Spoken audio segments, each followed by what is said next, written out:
residence um, was being taken by the forces of law and order, who went there to fish him out for perpetual arrest. But as it attains, Bobda is nowhere to be found. So the forces of law and order are putting a bounty on the head of the purported sexual harasser, Javier Bobda. In one of the interviews, those present for the arrest of Javier Bobda, leading woman Kawala Edith, spoke to our reporter in Douala, as we can take a listen to her. We are here, myself, Kawala, Caroline Veng, Bergeline Domu. We are representing a group of over 20 women who have written to the Attorney General of Cameroon, the Minister of Defense, the Director General of National Security, and the Minister of Territorial Administration. We are asking these officials, in the face of the insecurity which we are facing, one, the femicides which have been reported since last year and to date. Number two, the case of Lucy Sime, who was sequestered by her husband, the parliamentarian Pierre Sime, and who has disappeared today. And three, the case concerning Mr. Javier Bobda, who is accused of being a sexual predator, somebody who has threatened people with an arm, somebody who has carried out kidnappings, and somebody who has is accused even of murder. We are here today because the silence of the Cameroonian authorities is unacceptable. This is a matter of national security. These are matters of national security. We are demanding as citizens that, one, our government should constitute itself as a party in these cases and begin investigations immediately. Two, that the government should take action to protect the victims, because the victims are afraid up to now to come forward. Three, that the government should take measures to communicate to all Cameroonians, because it is unacceptable that we are in this situation and our government, whose primary responsibility is our security, does not pronounce itself. Again, that government take the systemic measures, because what we are seeing here is a failure of national security. It's a failure of the police forces. It is a failure of the justice system. That crimes are committed. People go to report these crimes, and somehow the cases are not dealt with, and people are allowed to continue and create new victims. So we are here, we have 22 women who have signed this, myself, Major Alice Com, Honorable Ndamjoya, Alice Sadio, and so many other activists. We have signed because we find it unacceptable, and we decided today that we must make a direct demand to government.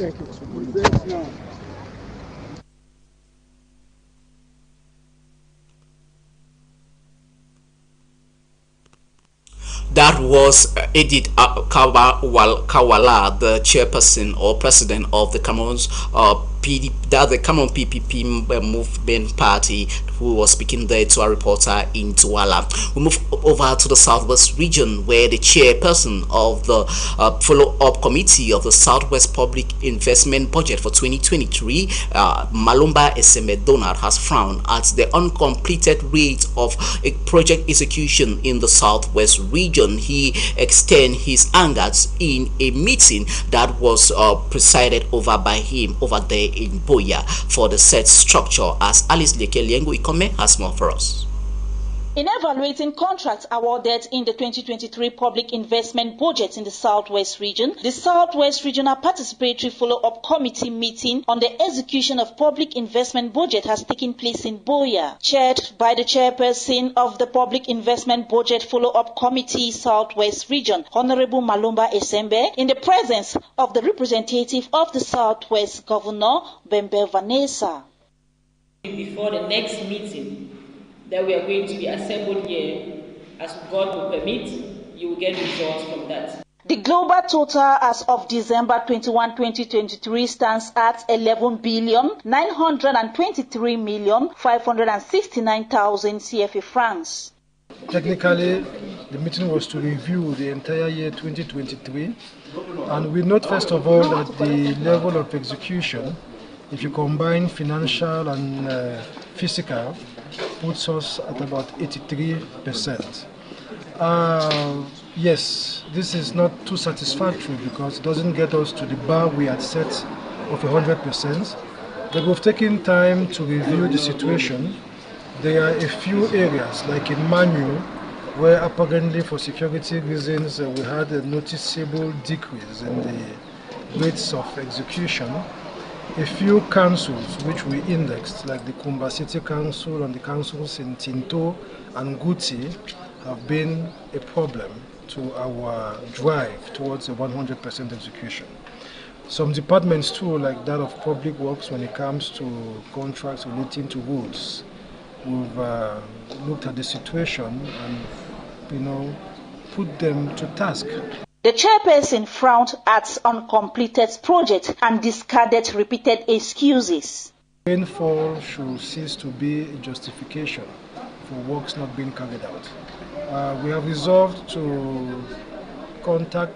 engage the powers that be for these institutions, these councils, which are causing the lagging behind to sit up. And you can be sure that on our part as a follow-up committee, we will not relent as in the past to take every action which is necessary to ensure that for 2023, which we have reviewed, for the time we still have, we complete these projects, and that for 2024, which we are engaging, we get to 100% by the close of the current fiscal year.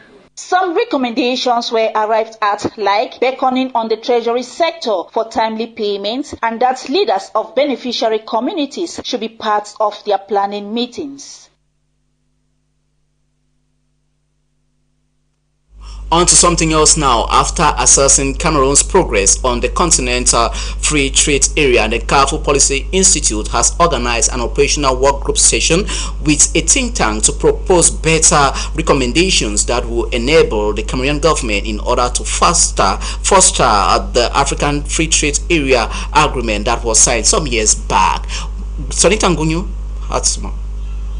Having the potential to create the world's largest free trade area, the African Continental Free Trade Area aims to boost the economies of African countries following a recent panel discussion on Cameroon's progress on the African Continental Free Trade Area. The Carrefour Policy Institute organizes operational working group discussion aimed at paving the way for a successful implementation of the African Continental Free Trade Area in Yaoundé on Thursday, 25th of January 2024, with the African Continental Free Trade Area project being one of the largest programs projected to reduce trade barriers and create markets for goods and services. There is the need for better follow-up of the project. It's a key actor within the 54 countries that have ratified the instrument of the African Continental Free Trade Area. Cameroon is up to task. Cameroon have tea.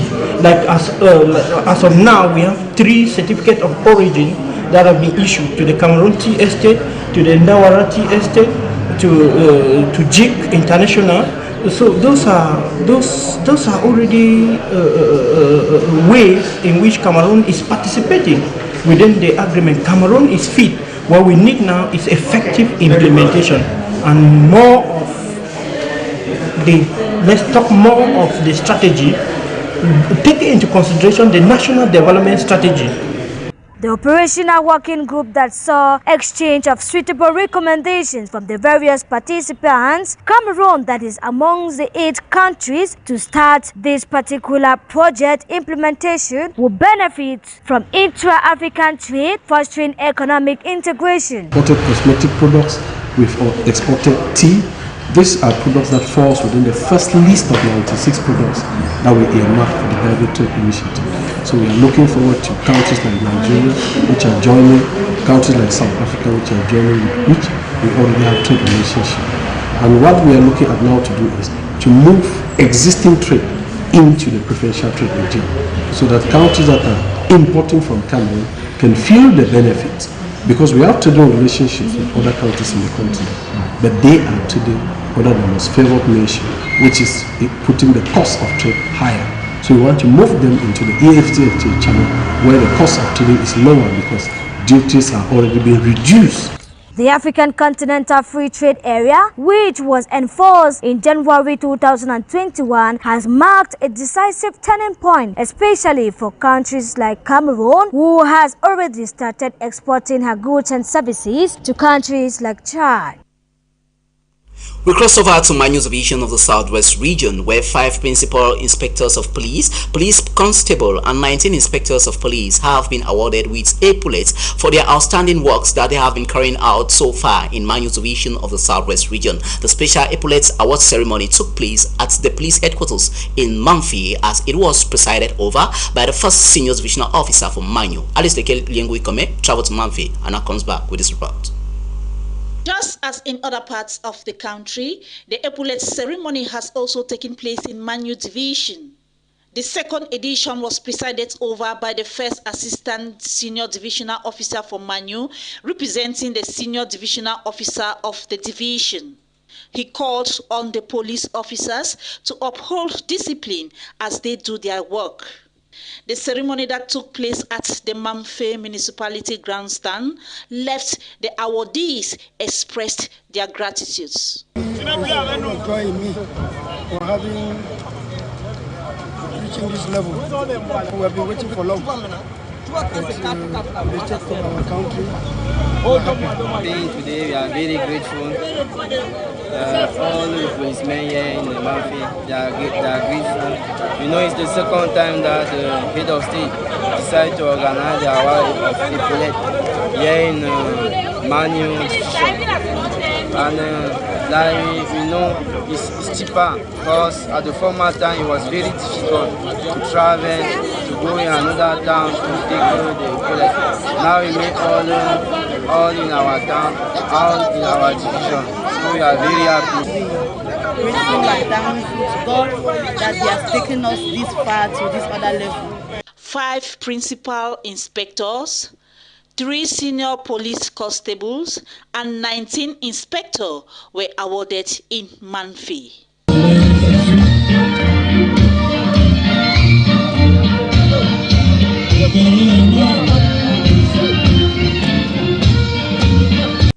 Congratulations goes to the police officers who were promoted over there in Manyu Division of the Southwest region. We cross over to the Northwest region to talk something else, where Ewe village in Baribo subdivision has been attacked by Anglophone separatists in that part of the Northwest region, as the village have been captured as houses were looted and burned, including the Ra Palace of Ewe village of Baribo subdivision, after the traditional ruler of that area says his village is not for the promotion of separatist activities. Let's have details in this upcoming report.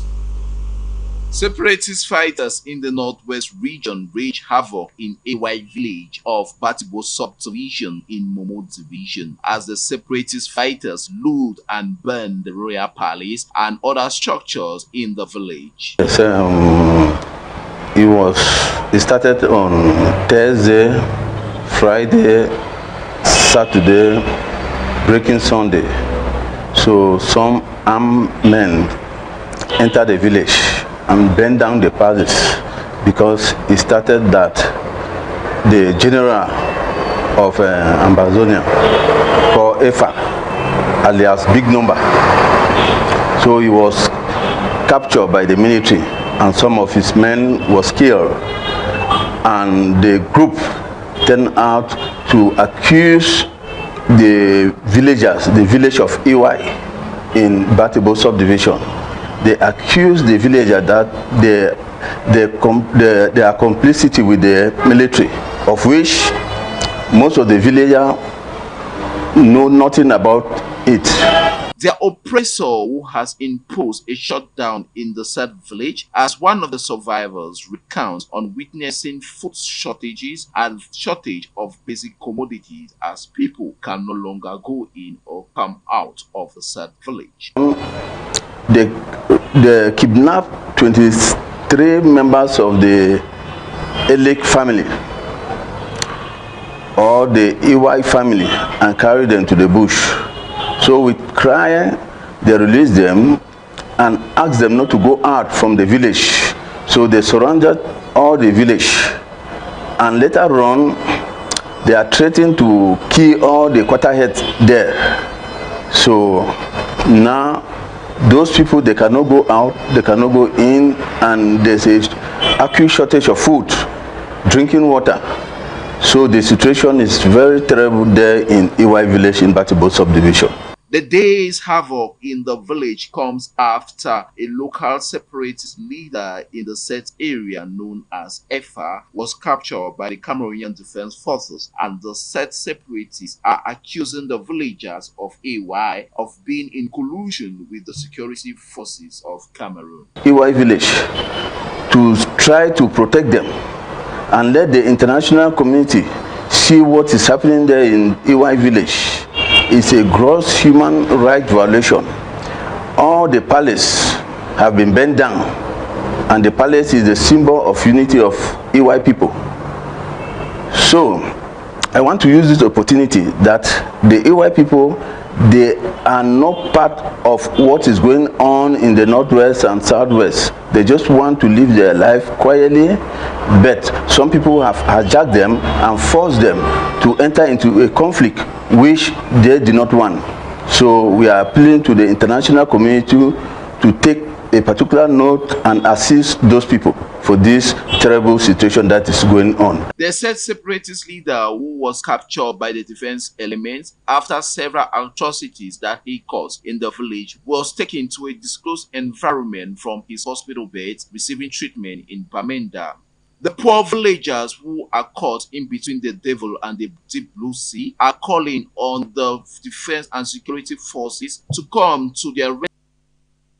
You are watching High Prime, and we are coming to you live from our main studio here in High Television. We cross over to talk on national news. Cameroon has proven to be one of the countries in Africa that is striving hard to bridge the gap between gender inequality. According to official statistics from the National Statistics Center with headquarters in Yaoundé, the country Cameroon has made a lot of strides when it comes to women being represented in higher position of governance, and others, as women are now represented in their numbers in the lower and upper houses of parliament. As such, our gender reporter Alice Lekeliengo-Ikome has more on that. Globally, some progress on women's rights has been achieved in Cameroon. As of 2021, 33.89% of seats in parliament were held by women. Over 9 women are ministers in Cameroon, and some as senators.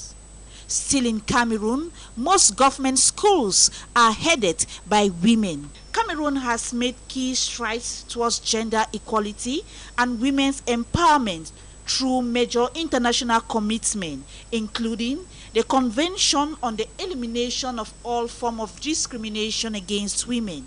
Women should be given the chance to lead and govern at all levels of society, including on a global scale. Diversity in leadership leads to a broader range of perspectives and ideas which can automatically benefit everyone. In Cameroon, especially in governments, individuals are judged on their capabilities and not on their gender. Nevertheless, it has been noticed that more attention nowadays is being given to girls than boys. It is important to try as much as possible to strike a balance. On our foreign news dossier for tonight, Mali, Niger and Burkina Faso has expressed that they have exited the sub-regional group of the Economic Community of West African States, ECOWAS. They expressed that the current regime or the current organization of the Sub-African Regional Bloc no longer stays true to her rules, something that the founding fathers of ECOWAS planted. As such, they have exited the sub-regional bloc. This was made known to the world in a broadcast message on the 3 national television stations of both Niger, Burkina Faso and Mali, as they expressed their wish to leave. But the current chair of the ECOWAS regional bloc group, as Nigerian President Asiwaju Bola Ahmed Tinubu, says there are procedures for them to exit. Aisha Mbeng tells us more.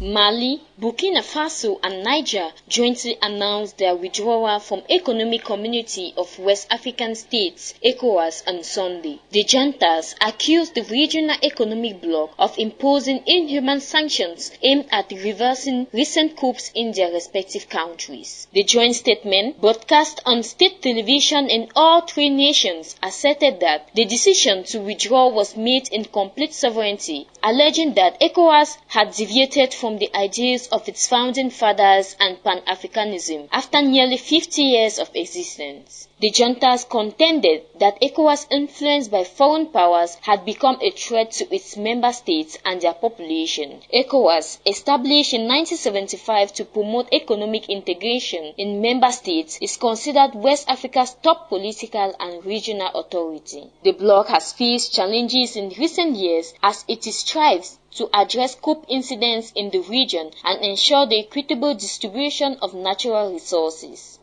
The juntas did not provide details on how the withdrawal process would unfold, and neither has ECOWAS for the time being.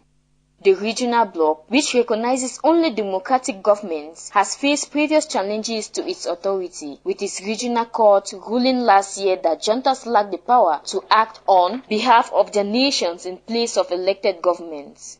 This announcement follows a series of events that heightened political tensions in West Africa, including a coup in Niger last year. The 3 nations, Mali, Burkina Faso and Niger, have recently formed a security alliance and severed military ties with France and other European nations, turning to Russia for support. The joint statement criticized ECOWAS for failing to assist the countries in addressing existential threats like terrorism, a common reason cited by the military for the coups. The juntas argued that ECOWAS sanctions have further weakened populations already affected by the years of violence. The development adds a new layer of complexity to the evolving political landscape in West Africa. What an action there from the 3 nations of Mali, Burkina Faso and Niger. We remain in West Africa, this time around with football, where Nigeria Super Eagles have trashed the indomitable Lions of Cameroon in the rounds of 16 at the ongoing AFCON 2023 in Ivory Coast, as the Super Eagles defeated the indomitable Lions of Cameroon in a 2-0 victory over there at the Felix Houphouët-Boigny Stadium in Abidjan. More with our sportswoman, Sonita. It all ended for the indomitable Lions of Cameroon as they bound down to the Super Eagles of Nigeria after a 2-0 defeat. The game that saw Lookman put forth Nigeria at the 36 minutes of play reduced Cameroon's chances of filing an equalizer, as even one shot on target was not feasible. Il démarre sur un préféré hongrois à sa place. Depuis l'arrière gauche camerounais a retrouvé sa place de titulaire comme c'était déjà le cas lors de la CAN 2021 au Cameroun et pendant la Coupe du Monde au Qatar. C'est par intelligence ça. Attention Gonzalez. Attention. Et heureusement, mais non. Le Nigeria qui... Despite struggling to beat the defensive compartment of Nigeria, it yielded no fruit. Left on a scale to better restructure themselves, Abubakar was brought in, but his presence didn't change the narratives of the game, as another defensive blunder secured the second goal of the game to qualify Nigeria to the quarterfinals. Avec Iwobi, on va revenir. Attention, le but nigérien. Le Nigeria qui trouve le chemin de but dans une construction. It should be noted that the last two outings of the both teams, Nigeria has always defeated Cameroon. The Super Eagles of Nigeria will lock horns with Angola to secure a semi-finals ticket. Pour les quarts de finale, face à une équipe camerounaise qui a manqué de réalisme dans cet autre duel fratricide, ce duel historique entre les géants d'Afrique. C'est le Cameroun qui tombe ce soir face à une équipe nigérienne qui s'est montrée à droite face au but, qui a su concrétiser les meilleures actions. What a match of Saturday that took place in Abidjan. With that victory from the Super Eagles of Nigeria, this is where we conclude tonight's newscast of High Prime for the Monday, the 29th of January 2024. Thanks for watching and good night from our studios. The news in Pidgin will be yours at 9 p.m. with Uncle Dima. Good night.